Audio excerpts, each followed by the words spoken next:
बसंत की गोपीन किए सिंगार कुम कुम बर राधिका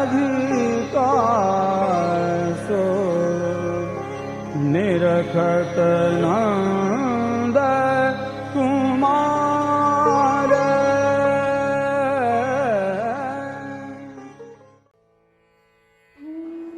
श्री हरिदास वर्य गिरिराज गोवर्धनाय नमः। श्रीमदाचार्य चरण कमलेभ्यो नमः। श्री राधा कृष्णाभ्याम नमः। श्री यमुना कृष्णाभ्याम नमः।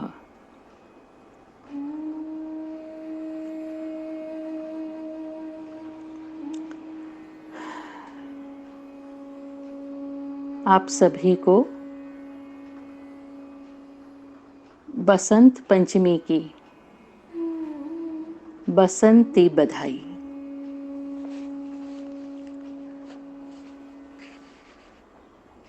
बसंत पंचमी,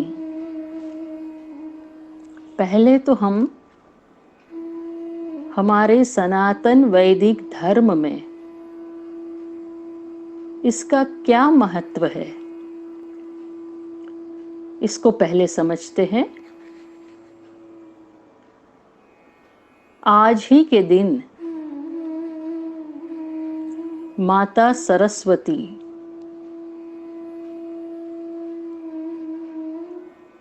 का उत्सव भी मनाया जाता है। उनका जन्मोत्सव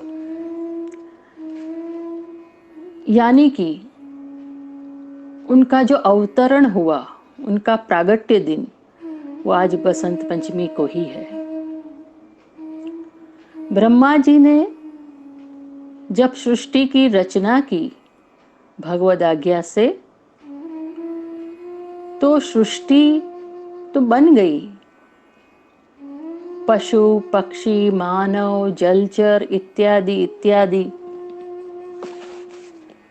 सब कुछ बन गया, पर कोई भी प्रकार की ध्वनि उसमें नहीं सुनाई देती थी। कोई बोलचाल नहीं, कुछ भी नहीं। आवाज कहीं से भी कोई आती ही नहीं थी। तब ब्रह्मा जी को मन में हुआ और श्री हरि के पास गए कि सृष्टि की रचना तो हो गई, पर सृष्टि एक दूसरे से कैसे तो बोले, कैसे अपनी बात सुनाए और उसका आनंद कैसे हो। ये परिस्थिति कैसे उसमें से निकला जाए, श्री हरि से विनती की। तब वहां सरस्वती जी प्रकट हुई भगवद इच्छा से, और सरस्वती जी ने वीणा वादन के साथ उनका प्रागट्य हुआ। 4 हस्त में, उसमें से एक है वीणा। तो सरस्वती जी ने पूरी सृष्टि में ध्वनि को प्रेरित किया। तो मानव, पशु पक्षी, सारी कायनात जो भी थे, फल फूल और हर एक चीज थी, उसमें एक सुंदर ध्वनि, एक आवाज, जिसको सुनने के लिए हम तरसते हैं, नेचर की। और एक जरिया बना मानवों के बीच में बातचीत का। इस प्रकार से यह एक तरह की प्रवृत्ति शुरू हुई। यहाँ तो पक्षियों के कलरव सुने गए, जल की कलकल सुनी गई, पवन के झकोरे सुने गए, वृक्षों के पत्तों की सरसराहट सुनी गई। इस प्रकार से सारी सृष्टि में अद्भुत एक तरंग, एक ध्वनि का प्रसार हो गया। देखिए, सरस्वती जी ने तो ये कमाल कर दिया। उसके बाद वह ज्ञान की भी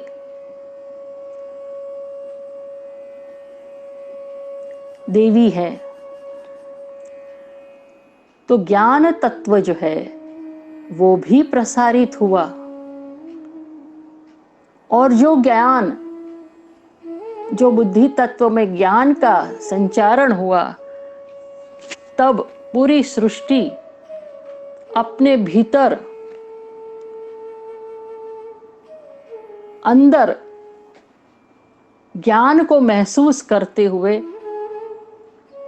अपनी अंदर की बातों को प्रकट करने लगे। तो ज्ञान भी कैसा है? आदि भौतिक, आध्यात्मिक और आदि दैविक, 3 प्रकार की अवस्थाएं हैं। और सरस्वती जी संगीत की भी देवी हैं। तो जो संगीत तत्व है, वो जो नाद ब्रह्म कहते हैं, वो भी उनकी देन है। तो आज वसंत पंचमी के दिन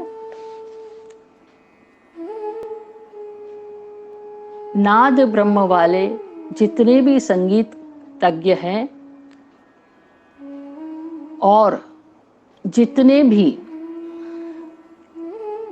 ज्ञान पिपासु हैं, शैक्षणिक सारी संस्थाएं हैं इत्यादि, सब आज सरस्वती की पूजन अर्चन करते हैं। जो सरस्वती मां शारदा के नाम से भी जानी जाती है, और आज उनके इस प्रागट्य को लोग पूजा करके ज्ञान की प्राप्ति करना चाहते हैं, संगीत में भी आगे बढ़ना चाहते हैं इत्यादि। तो ऐसा सुंदर प्रकार सृष्टि में सरस्वती जी के आने से हुआ। अब अगर हम दूसरी तरफ देखें तो भगवान कृष्ण जब उन्हें वेणुनाद किया तो वहां भी एक नाद आया। सरस्वती जी ने तो ध्वनि सबको दी, सबका ध्वनि से संचारण होने लगा, पर हमारे मधुराधिपति श्री कृष्ण, उन्होंने सृष्टि में हर तरफ अपनी वेणु के नाद से मधुरता का संपादन किया। जो मधुरता है, जो मधुर रस है, वो वेणु के नाद से पूर्ण सृष्टि में आपने प्रसारित किया और स्थापन किया। तो प्रेम तत्व जो है, हम कहते हैं ना, God is love and love is God. भगवान श्री कृष्ण खुद प्रेम है और प्रेम ही भगवान है। जहां भी हम परब्रह्म परमात्मा श्री कृष्ण चंद्र को हम हृदय में महसूस करते हैं, तब प्रेम तत्व का सच्चा एहसास होता है, मधुरता का सच्चा एहसास होता है। जहां भी कृष्ण है वहां मधुरता है, जहां कृष्ण नहीं है वहां क्लेश है। तो कौन भला मधुरता को पाना नहीं चाहेगा? हर व्यक्ति प्रेम के पीछे भाग रहा है। हर व्यक्ति को प्रेम चाहिए। हर व्यक्ति अपनी प्रेम की भाषा अभिव्यक्त करना चाहता है, पर जब तक भगवान से हमें प्रीति नहीं होती, तब तक वास्तविक प्रेम का स्वरूप हमें समझ में नहीं आता। क्योंकि हम प्रेम को माया में तलाश कर रहे हैं, तो माया के आवरण से हमें मोह तो प्राप्त हो जाता है, पर हमें प्रेम तत्व प्राप्त नहीं होता। प्रेम केवल भगवद कृपा, गुरु कृपा और भगवद निष्काम भक्ति से ही प्राप्त हो सकता है।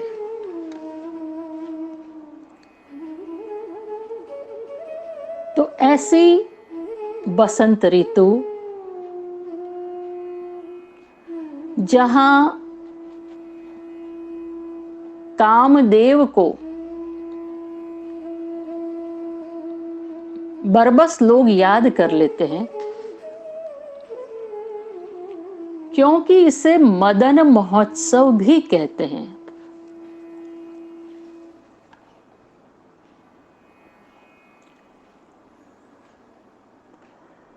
ये महोत्सव बसंत पंचमी का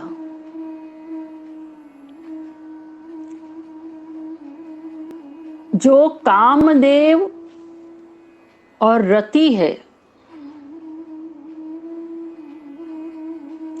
उसके प्रेम को याद किया जाता है। तो काम को तो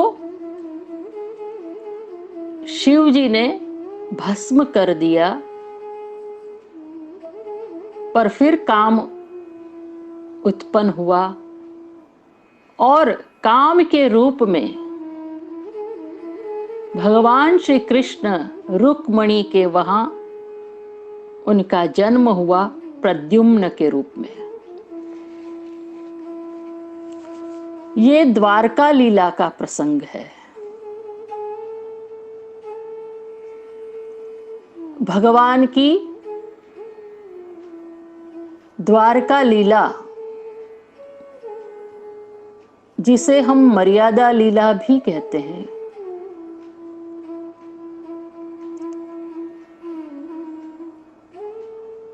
पर हमें यहां ही अटकना नहीं है।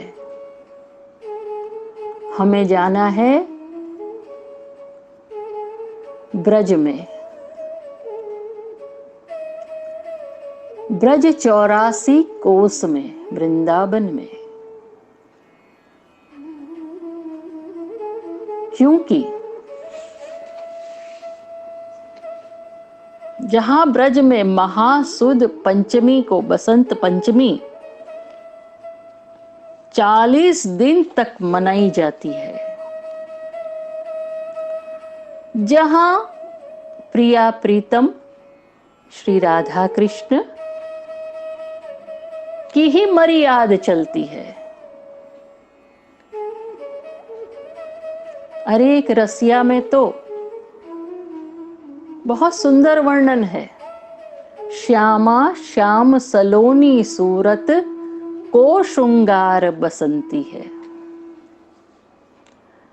और उसी में है रही सब मर्याद बसंती। ऐसा सुंदर ये रसिया भी है, जो कि आनंद और उत्सव का ये तो त्योहार है।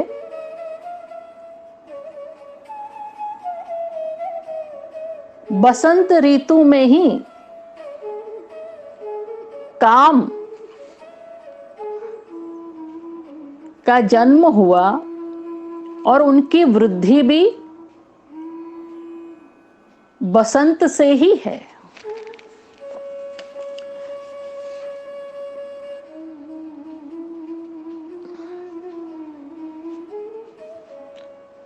बसंत ऋतु आई और हेमंत मास विदा हुआ, दूल्हे राग बसंती।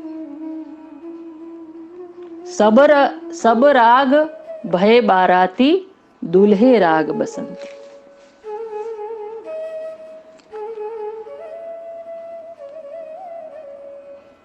तो इतना इस मास का महत्व है। जब बसंत का आगमन होता है तो आधिदैविक काम हमारे ब्रजमंडल में हमारे कृष्ण, जो कि गोप गोपियों के साथ विहार कर रहे हैं, तो प्रभु के पास तो आधिदैविक काम ही टिक सकता है, और आधिदैविक काम भगवद रूप है।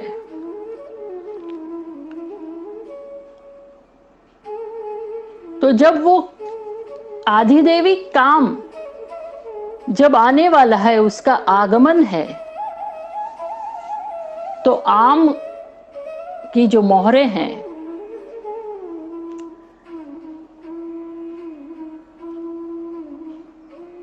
सरसों के बीज है,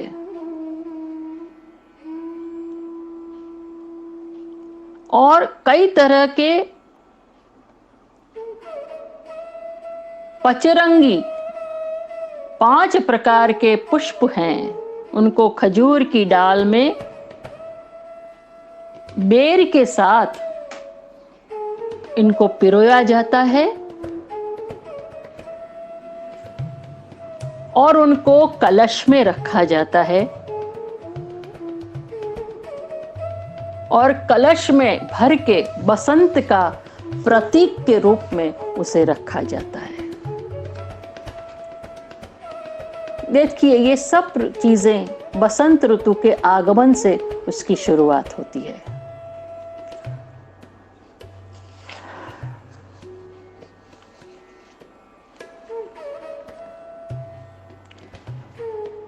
बसंत के 40 दिन होते हैं।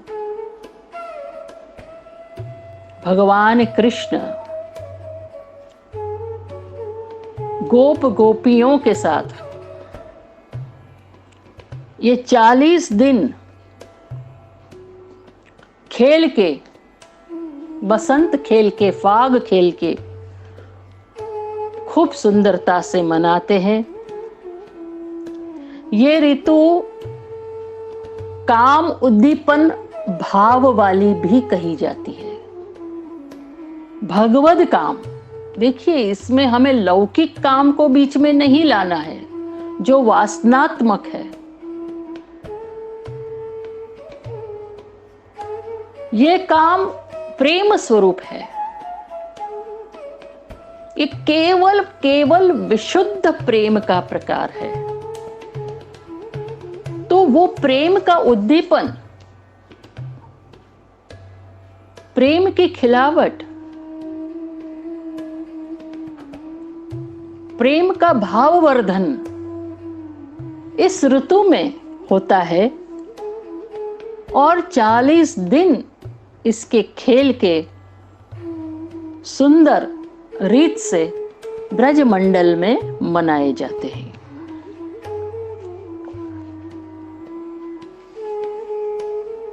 तो बसंत पंचमी के 10 दिन, फिर धमार के 10 दिन, फिर फाग के 10 दिन और फिर 10 दिन होरी के होते हैं। ऐसे 10-10 का क्रम है। फिर 4 युथों का भाव है, 4 गुणों का भाव है, सात्विक, राजस, तामस, निर्गुण। इस प्रकार से खेल का भी क्रम है। और रंगों में चोवा, चंदन, अबीर, गुलाल, ये क्रम भी आता है। तो रंगों की भावना है केसर मिश्रित चंदन श्री स्वामिनी जी के भाव से, चोवा श्री यमुना जी के भाव से, गुलाल श्री ललिता जी के भाव से और अबीर श्री चंद्रावली के भाव से। इस प्रकार से वसंत खेल लीला द्वारा व्रज भक्तों का मन, प्राण, आत्मा, इंद्रिय देह में स्वरूपानंद का स्थापन प्रभु करते हैं।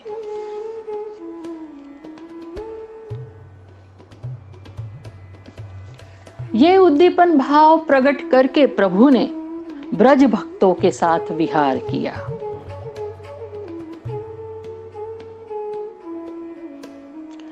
इसे फलरूप भी कहा गया है। अष्ट सखाओं ने गाया है, सब फल को फल फाग। तो यहां पर धमार की सुंदर गान कीर्तनों द्वारा गाए जाते हैं। अब देखिए ना, धमार एक ताल तो है, पर वो धमार ताल कैसी है? जैसे कि धमाल मच गई हो होली की। ऐसा उत्साह अंदर से आता है, इतने प्रेम से भाव विभोर हो जाते हैं ब्रजमंडलपुरा कि कहीं भी कोई भी कामना लौकिक न रहकर भगवद प्रेम लीला रूप भगवद रंगों में रंगे हुए ब्रजवासी ऐसी स्थिति में पहुंचते हैं धमार की धमाल में कि सब कुछ भूल जाते हैं और केवल कृष्ण कृष्ण कृष्ण यही रह जाता है।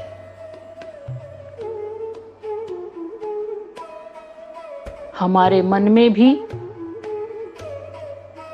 कोयल की कुहू की तरह एक भाव उत्पन्न होता है।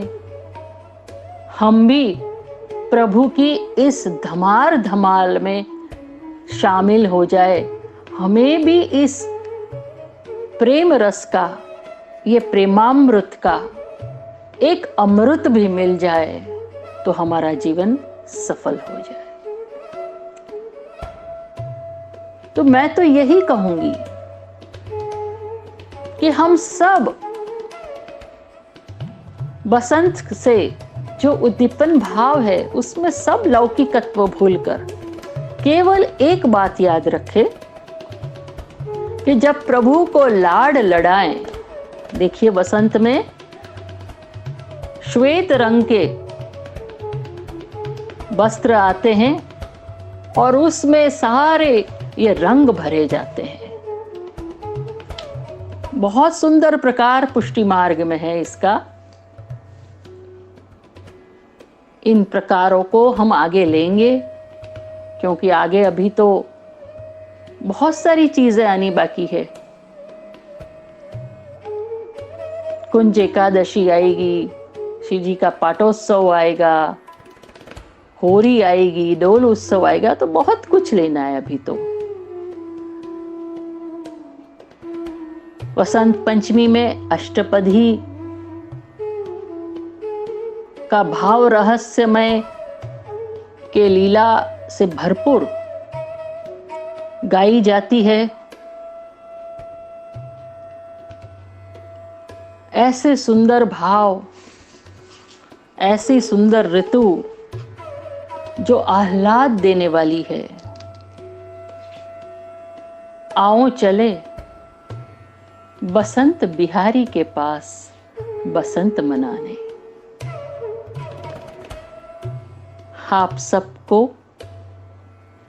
बसंत पंचमी की अनेकों अनेकों रंग भरी,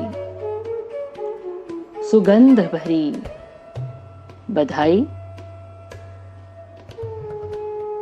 आओ हम खो जाएं ब्रज की उन गलियों में जहां प्रभु और ब्रज भक्त सब आनंद से बसंत के 40 दिन मना रहे हैं। बोलो बसंत बिहारी लाल की जय।